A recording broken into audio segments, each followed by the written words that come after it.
I've got brothers and sisters everywhere. One day I was in my early 20s. I was in my early 20s.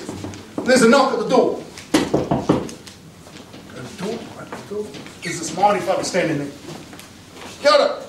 You from Tipene? Yeah.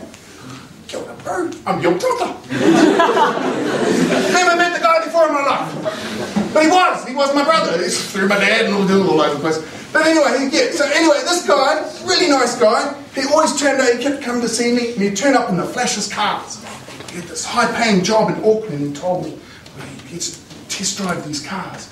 So every time he came to see me, he had a different car, and it was really flash. One time he even said to me, "Hey Tim, you want to take your missus out on the town?" "Borrow my car, bro." So I take the car out, I take my girlfriend out. It's my brother's car. We go out, we have a fun night, come back, and then I don't see him again. I don't see him for ages.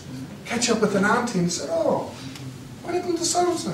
Oh, haven't you heard to me?" "No." "Oh, he's in prison." For stealing cars. That's my family.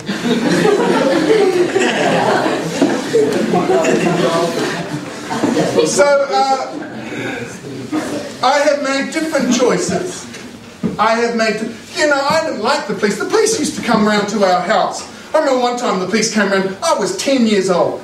The police come around to my house. My mum pulls me to the side before she opens the door for the police, and these plainclothes officers standing at the door. My mum and dad were up to all sorts of stuff. I still don't know what they got up to, but man, every now and then you hear little bits. It's bad, goodness. Anyway, my mum pulls me. "Be staunch. Don't be nice." So we go to the door. So I go out there, stand next to my mum. I'm a 10-year-old kid, man. I'm a 10-year-old boy. The officer, the first thing he says to me, "Hello." "Hi." So, but the police coming around, and when I got to be a teenager, I started looking for help. I had some aunties, and man, my aunties were wonderful. They said to me, "Boy, you need to talk about what's happening in your home. You need to tell people. You need to find your way through." Man, I did. The majority of the kids that I went through school with, they've all gone. They committed suicide, most of them. Because they all came from homes like the home I was in. I knew it was like the clock was ticking, man. I knew my time here wasn't long. I had to do something. I needed help. And when you're in that situation, it is such a lonely, dark place to be, because you are completely alone. In my family, you have the code. You shut your mouth. You don't talk to the school about what happens at home. You don't talk to auntie or uncle. You shut your mouth. Man, you don't go near the police.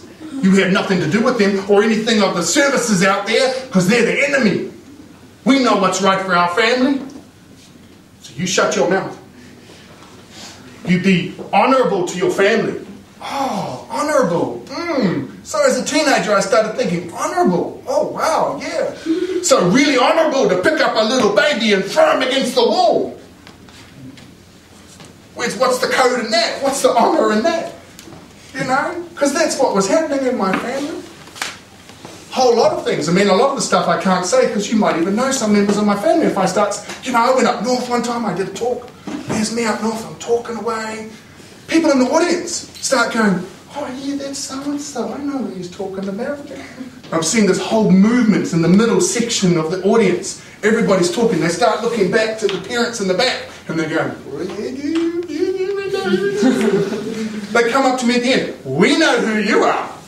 We know all about your family. We're connected," and blah, blah, blah.